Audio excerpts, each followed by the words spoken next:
హల్లెలూయా. యేసే మనకు ఆశ్రయం అనే టీవీ కార్యక్రమాన్ని వీక్షిస్తున్న మీ అందరికీ నజరేయుడైన యేసుక్రీస్తు నామమున శుభములు. ఎలా ఉన్నారండి?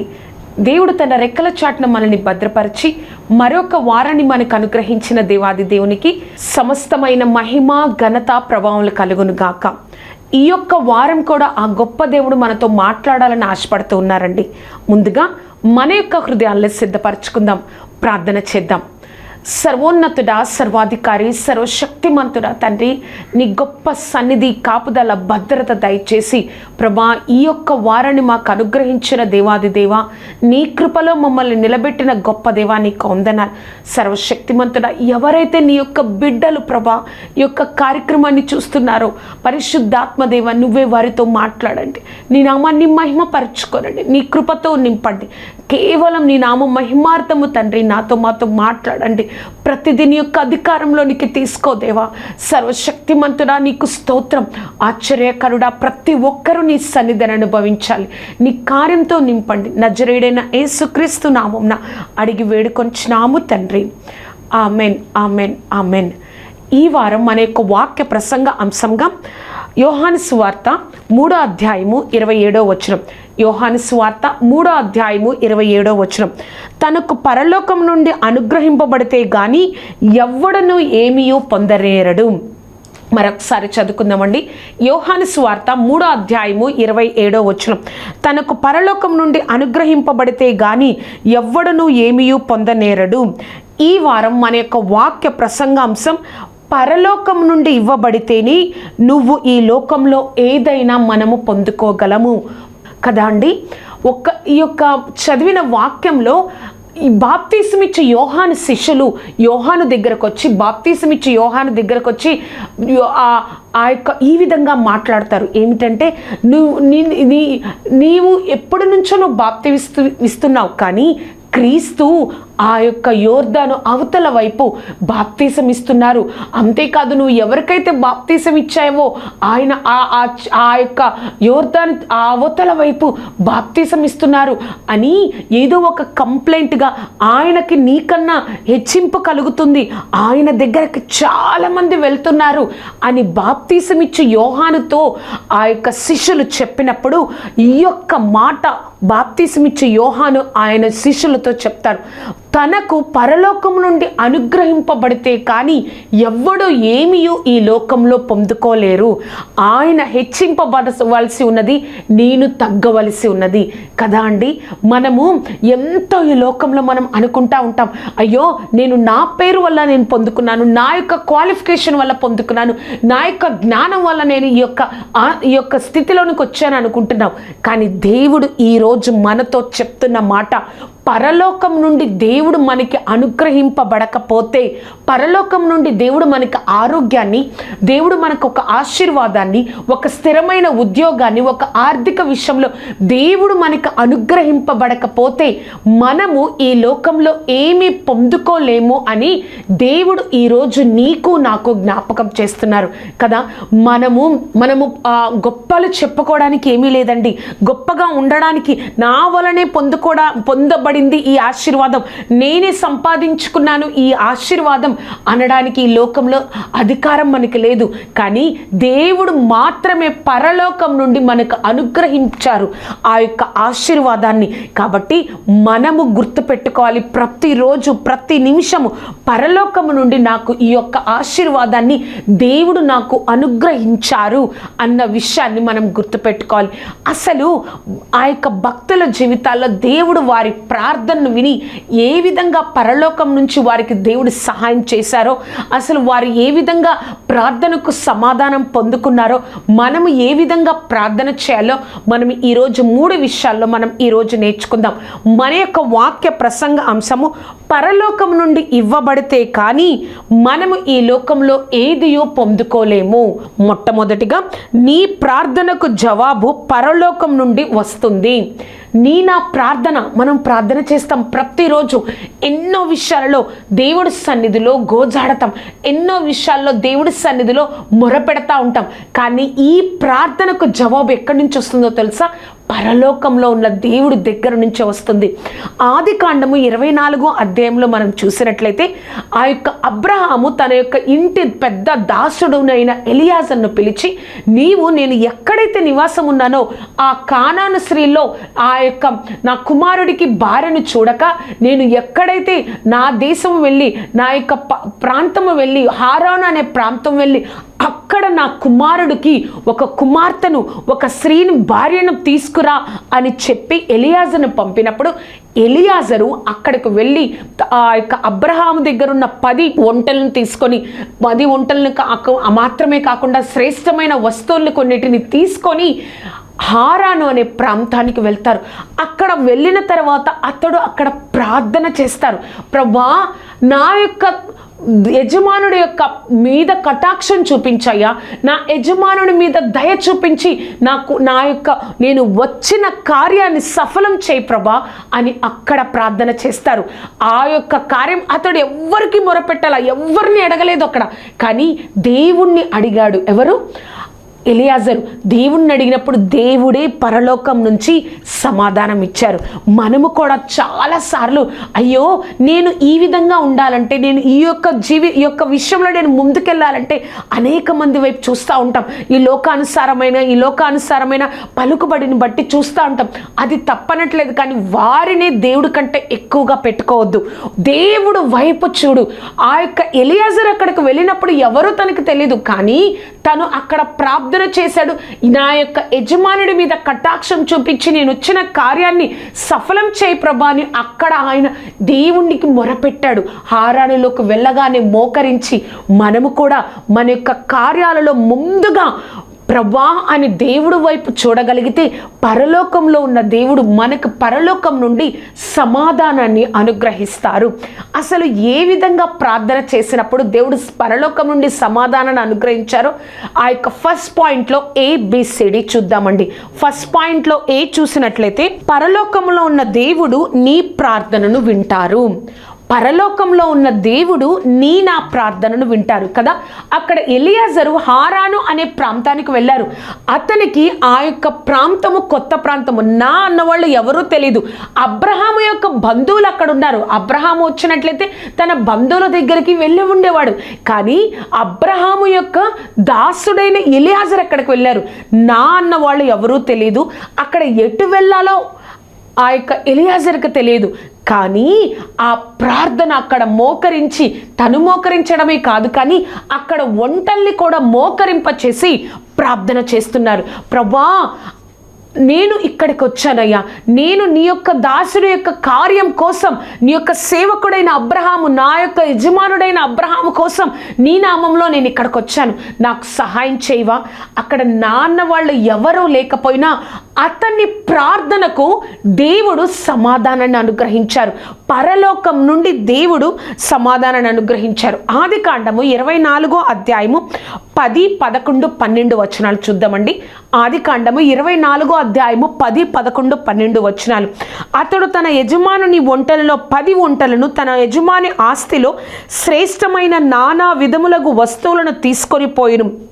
అతడు లేచి అరమనహారములోనున్న నాహోరు పట్టణమునకు చేరి సాయంకాలముందు స్త్రీలు నీళ్లు చేదుకొని వచ్చు వేళకు ఆ ఊరి బయటనున్న నీళ్ల బావి యొద్ద తన ఒంటెలను మోకరింపజేసి ఇట్లనెను, నా యజమానుడగు అబ్రహాము దేవుడైన యెహోవా, నేను వచ్చిన కార్యము త్వరలో సఫలము చేసి నా యజమానుడగు అబ్రహాము మీద అనుగ్రహము చూపుము.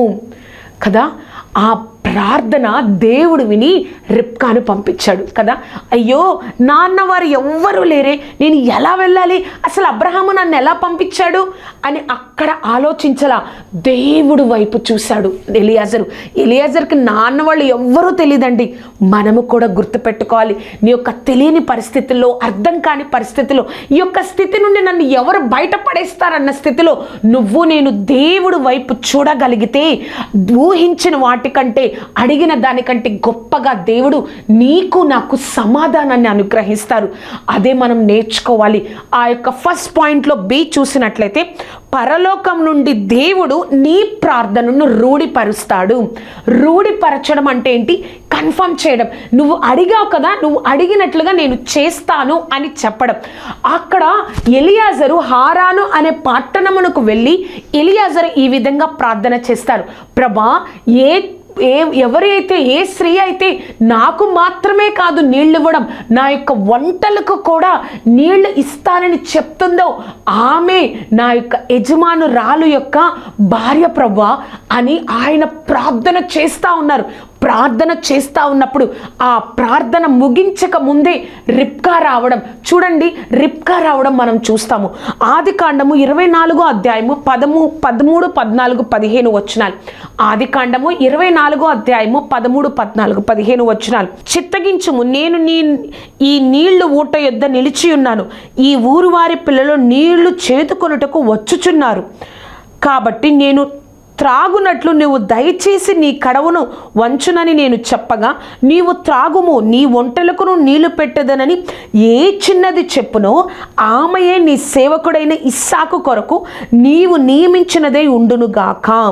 అందువలన నీవు నా యజమానుని మీద అనుగ్రహము చూపితివని తెలుసుకుంది నన్ను. అతడు ఏ విధంగా ప్రార్థన చేస్తారో రిబ్కా వచ్చి కూడా ఆ యొక్క నీళ్లు అడిగినప్పుడు ఎలియాజరు రిబ్కా కూడా నువ్వు తాగిన కామే కాదు కానీ నీ వంటలకు కూడా నేను నీళ్లను ఇస్తాను అని చెప్పింది కదా. నీ యొక్క ప్రార్థనను దేవుడు పరలోకం నుండి రూఢిపరుస్తున్నారు. నువ్వు ఏ విధంగా అయితే, ప్రభా నాకు సహాయం ఈ విధంగా ఉండాలయ్యా, ఇలా జరగాలి ప్రభా, నాకు కార్యం జరిగించు, నీ యొక్క సాక్షిగా నేను నిలబడతాను అని నువ్వు ఎప్పుడైతే ప్రార్థన చేస్తున్నావో ఆ యొక్క ప్రార్థనని దేవుడు నా జీవితంలో రూఢిపరుస్తాను అని దేవుడు చెప్తున్నారు. ఆ యొక్క ఫస్ట్ పాయింట్లో సి చూసినట్లయితే, ఎలియాజరు ప్రార్థన, రిబ్కా క్రియలు ఎలా ఒక్కటయ్యాయి కదా. ఎలియాజరు ప్రార్థన చేశారు, ప్రభా, ఎవరైతే ఏ యొక్క స్త్రీ అయితే నాకు మాత్రమే నీళ్లు కాదు నా ఒంటలకు కూడా నీళ్ళు ఇస్తుందో ఆమె నా యజమానుని యొక్క భార్య అని ఎలియాజరు ప్రార్థన చేశారు. అదే విధంగా రిబ్కా కూడా వచ్చినప్పుడు ఏం జరిగిందంటే, నువ్వు ఆ ఎలియాజరు వెంటనే రిబ్కా దగ్గరికి వెళ్ళి నాకు నీళ్ళు ఇవ్వమని చెప్పినప్పుడు నీళ్లు ఆ ఎలియాజరుకి ఇస్తుంది. అంతేకాదు, నీకు మాత్రమే కాదు నీ యొక్క వంటలకు కూడా నేను నీళ్లు ఇస్తాను అని చెప్పింది.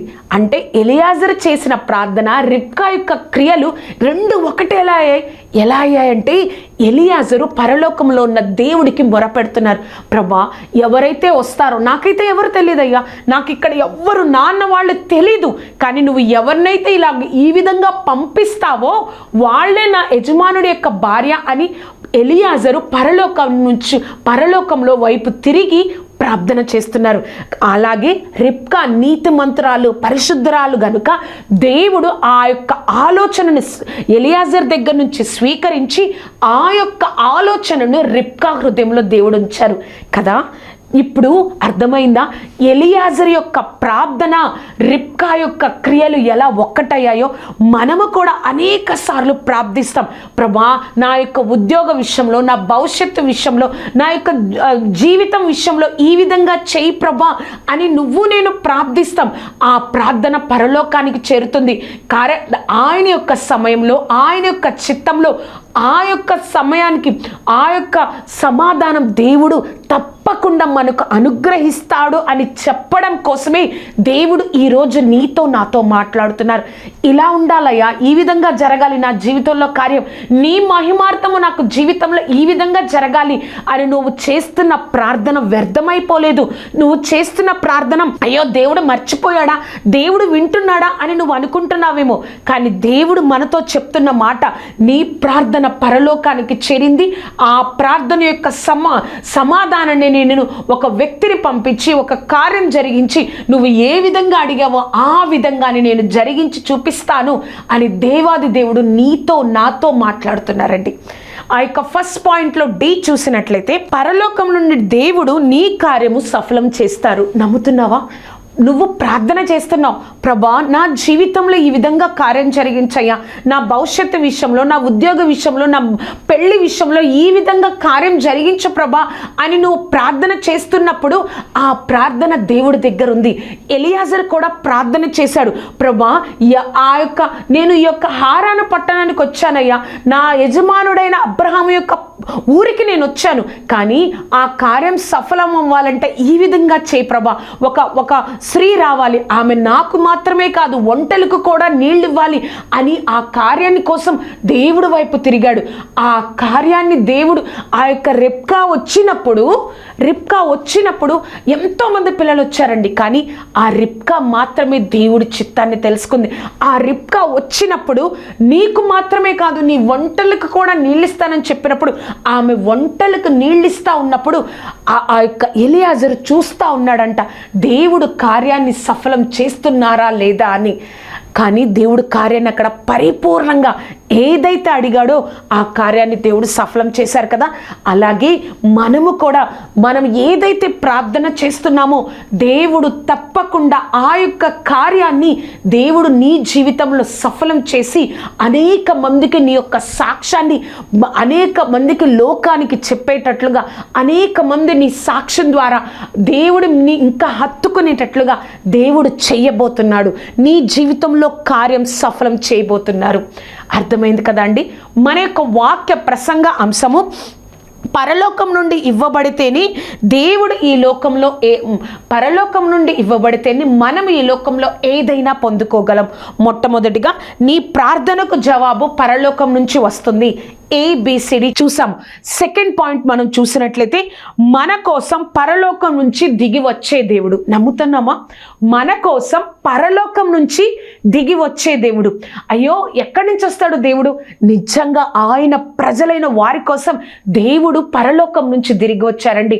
మోషే మిద్యాను ప్రాంతంలో మిద్యాను దేశంలో తన మామయ్య ఇత్రో ఆ యొక్క మందరం మేపుతా ఉన్నప్పుడు అక్కడ దేవుడి పర్వతమైన హోరేబు దగ్గర ఆ పర్వతం దగ్గర పొద కాలిపోతుంది కానీ మండుతూ ఉంది కానీ కాలిపోవటం లేదు, మండుతా ఉంది కానీ కాలిపోవట్లేదు. ఇది ఏమిటి అని చూసినప్పుడు అక్కడికి మోషే వెళ్ళినప్పుడు దేవుడు ఈ మాట చెప్తారు.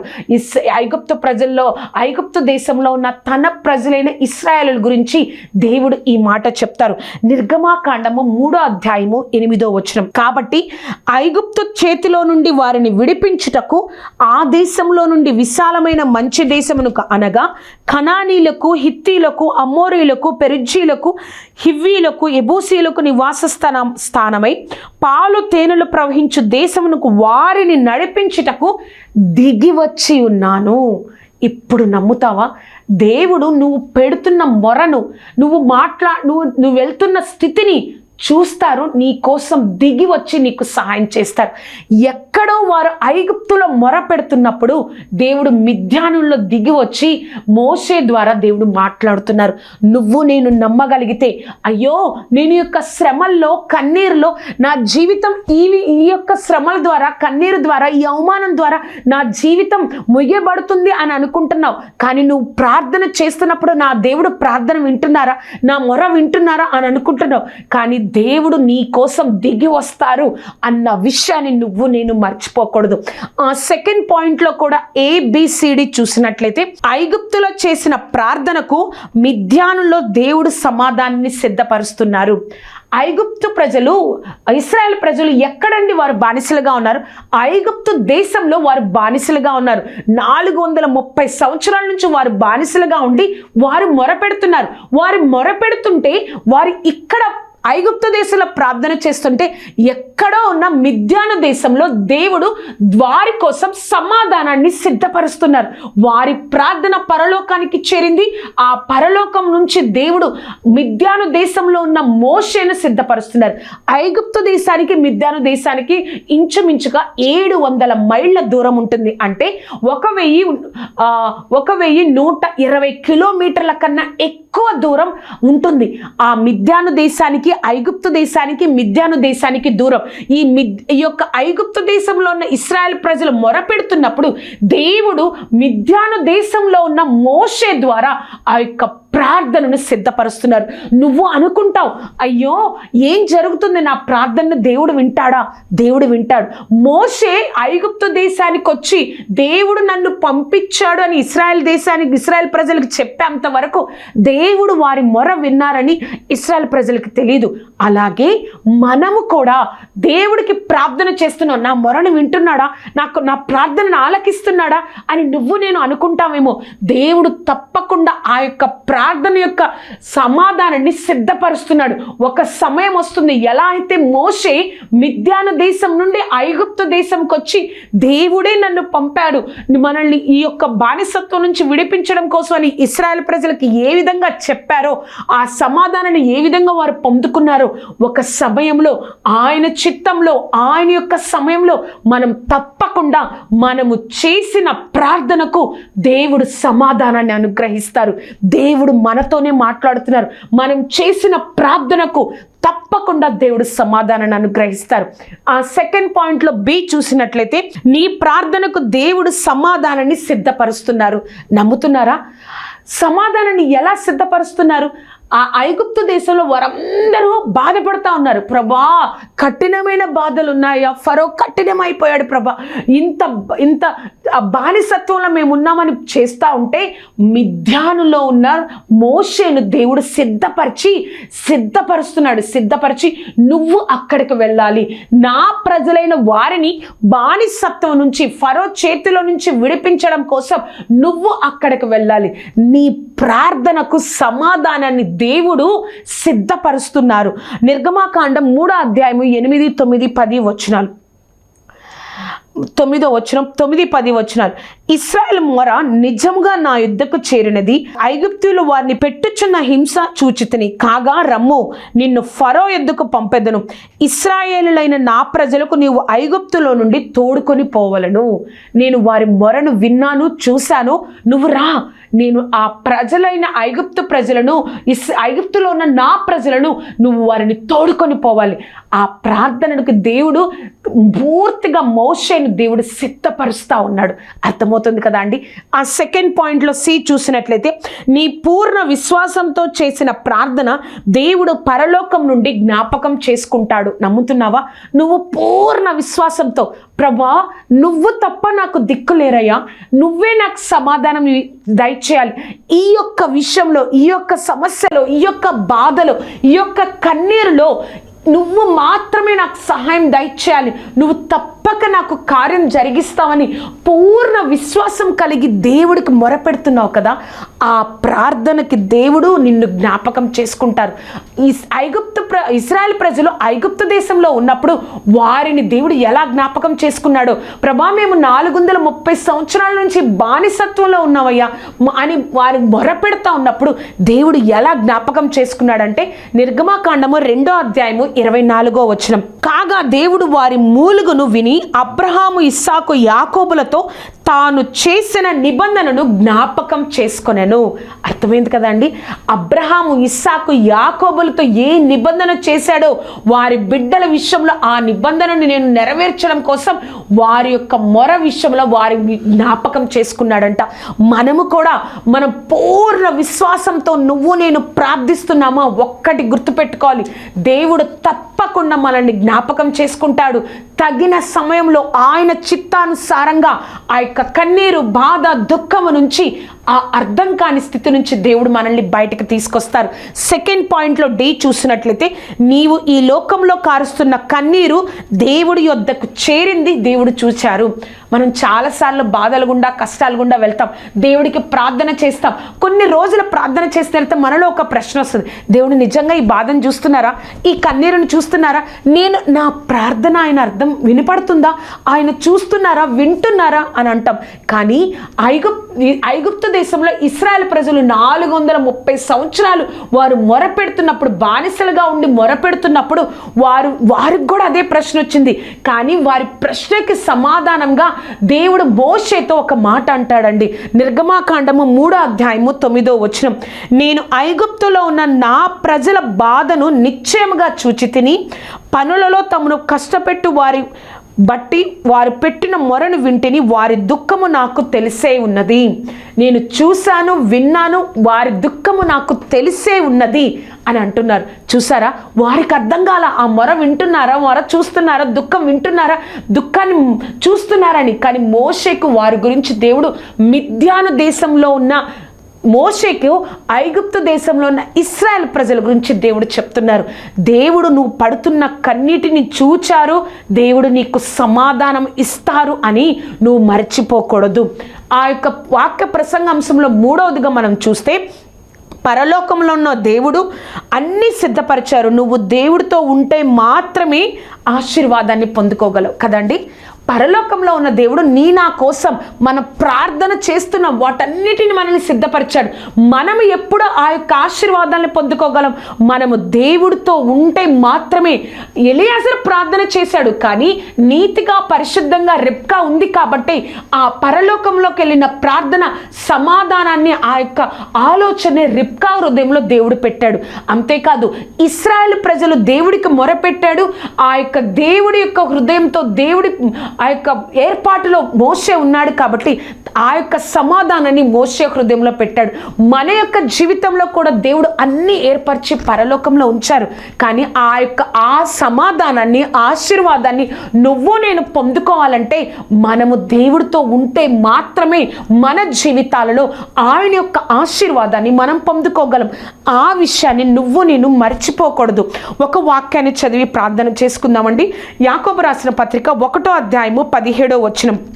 యాకోబు 1:17 శ్రేష్టమైన ప్రతి ఈవియు సంపూర్ణమైన ప్రతి వరమును పరసంబంధమైనదై జ్యోతిర్మయుడగు తండ్రి యొద్ద నుండి వచ్చును. ఆయన యందు ఏ సంచలత్వమైనను గమనాగమనముల వలన కలుగు ఏ ఛాయను లేదు. శ్రేష్టమైన ప్రతి ఈవి, పరిపూర్ణమైన ప్రతి వరము పరసంబంధమైన జ్యోతిర్మయుడగిన తండ్రి యొద్దని వస్తుంది. అది మనం మర్చిపోకూడదు. అర్థమైంది కదండి. మనము ఈ యొక్క లోకంలో ఏది అనుభవించినా దేవుడు అది మనకి పరలోకం నుంచి అనుగ్రహిస్తున్నారు అని మనం మర్చిపోకూడదు. మనం ప్రార్థన చేసుకుందాం. సర్వోన్నతుడా, సర్వాధికారి, సర్వశక్తిమంతుడా, గొప్ప దేవా, నీకు కోట్లాది కృతజ్ఞతలు. మాతో మాట్లాడిన దేవాది దేవా, నీకు వందనాలు. యేసయ్యా తండ్రి, ఎవరైతే ఈ యొక్క కార్యక్రమాన్ని చూస్తున్నారో ప్రభా, మా అందరితో మాట్లాడి ధైర్యపరిచి తండ్రి నువ్వు నిలబెట్టావయ్యా. పరలోకం నుండి నీ ప్రార్థన నేను విన్నాను, నీ యొక్క ప్రార్థన కోసం నేను అనేక మందిని సిద్ధపరుస్తున్నాను అని అనేక మందితో నువ్వు మాట్లాడిన విధానాన్ని బట్టి నీకు కోట్లాది కృతజ్ఞతలు. ఆశ్చర్యకరుడా, అద్భుతకరుడా, ఈ లోకంలో నువ్వే మా దిక్కయ్యా. మా యొక్క సమస్యల్లో, మా యొక్క బాధలలో, మా యొక్క కష్టాలలో తండ్రి అని నిన్ను మేము మొరపెడుతుండగా నువ్వు మా జీవితాల్లో కార్యం జరిగించి సర్వశక్తిమంతుడ పరిశుద్ధాత్మదేవ ఆ యొక్క సమాధానాన్ని ఇస్తున్నందుకు నీకు వందనాలు. మేము మా యొక్క ఆశీర్వాదం, మా యొక్క ఆ సంతోషం అంతా నువ్వు పరలోకంలో సిద్ధపరిచుంచావయ్యా. ఆ యొక్క సమాధానం మేము పొందుకోవాలి అంటే కేవలం నీతో ఉంటే మాత్రమే, పరిశుద్ధమైన నీతి గల జీవితాలు జీవిస్తే మాత్రమే మేము పొందుకోగలమని మాతో తెలియచేసిన దేవా, అటువంటి జీవితాలు మేము జీవించడానికి మాకు సహాయం దయచేయండి. నీ కృపలో మమ్మల్ని నిలబెట్టండి. నీ గొప్ప కార్యాన్ని జరిగించుకోనండి. నీ నామాన్ని మహిమపరచుకోనండి. తోడేండి, నడిపించండి. నీ కృపా కాపుదల దయచేయండి. నజరేడైన యేసుక్రీస్తు నామమున అడిగి వేడుకొంచున్నాము తండ్రి. Amen, amen, amen. చూశారు కదండి, దేవుడు అనుగ్రహించిన, మనం అనుభవిస్తున్న ప్రతిదీ కూడా దేవుడు మనకి పరలోకం నుంచి అనుగ్రహించారు. కేవలం దేవుడికి మాత్రమే మహిమ కలుగును గాక. ఈ యొక్క కార్యక్రమం ద్వారా మీరు ఆశీర్వాదింపబడినట్లయితే మీ యొక్క స్నేహితులకు, బంధువులకు ఈ యొక్క కార్యక్రమాన్ని పరిచయం చేయండి. అంతేకాదు, ఈ యొక్క కార్యక్రమం గురించి, నా గురించి ప్రార్థన చేయండి. ప్రతి ఒక్క ఈవి, ప్రతి ఒక్క సంపూర్ణమైన ప్రతి ఒక్క ఈవులు, ప్రతి ఒక్క ఆశీర్వాదం మనము పరలోకం నుండి పొందుకుంటున్నామని మనం ఎప్పుడు కూడా మర్చిపోకూడదు. దేవుడు మిమ్మల్ని ఆశీర్వదించును గాక. Amen, amen, amen.